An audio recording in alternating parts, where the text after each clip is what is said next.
Rules out the existence of, correct option बताना ना, uncertainty principle rules out the existence of definite path for electron,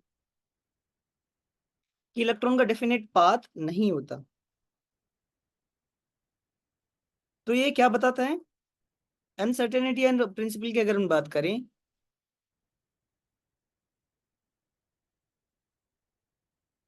तो ये बोलता है कि इलेक्ट्रॉन की फाइंड आउट करने की प्रोबेबिलिटी बताता है। क्या बताता है ये बताओ, इलेक्ट्रॉन के फाइंड आउट करने की प्रोबेबिलिटी, है ना, कि इलेक्ट्रॉन कहाँ कहाँ मिल सकता है, यस और नो। तो ये डेफिनेट पाथ के बारे में नहीं बताता है, किसके बारे में बताता है, प्रोबेबिलिटी ऑफ फाइंडिंग इलेक्ट्रॉन, किसमें, अलग अलग रीजन में। अनसर्टेनिटी प्रिंसिपल फॉर क्या बोलता है कि अगर क्या ऑर्बिटल है कहीं पे भी, तो वहां पे इलेक्ट्रॉन की फाइंड आउट होने की प्रोबेबिलिटी कितनी होगी, मोर देन 90%। कितनी बताओ, 90%। डेफिनेट पाथ तो एक्चुअली ये बताता ही नहीं है ना, जैसे बोहर मॉडल बताता है डेफिनेट पाथ होता ही नहीं है ना एक्चुअली, यस और नो। तो ये ठीक है ऑप्शन वैसे।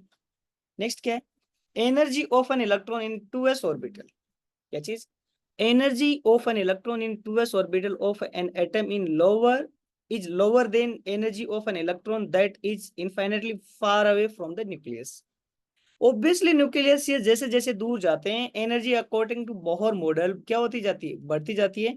And then energy B option की अगर मैं बात करूं, तो एनर्जी होती क्या है बताओ, किसी भी पाथ में -13.6 z square by n square, z square by n square electron volt per atom, ये एनर्जी होती है।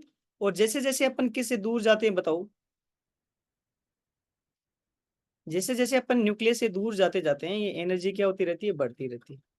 ठीक है, इसलिए बहुत दूर होगा, फार अवे होगा कहां से, फ्रॉम न्यूक्लियस, देन एनर्जी ज्यादा होगी डेफिनेटली। सी ऑप्शन में बात करें, according to Bohr's model the most negative value for an electron is given by n equals to 1 which correspond to the most stable orbital, is most stable orbit. तो yes, according to Bohr atom जितनी ज्यादा कम energy होगी वो उतना ही ज्यादा stable होगा। और अगर एन की वैल्यू 1 पुट करोगे तो ये एनर्जी में वैल्यू क्या आएगी, मैक्सिमम। एन जैसे जैसे बढ़ेगा ये वैल्यू घटती रहेगी।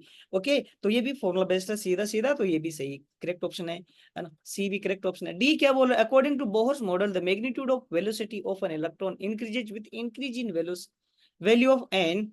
अब अगर हम बात करें इसमें, इस बोहर मॉडल में वेलोसिटी किसी भी ऑर्बिट में अगर बात करें अपन, वो क्या होती है 2.16 या 19 इंटू क्या होगा, इंटू 10⁶।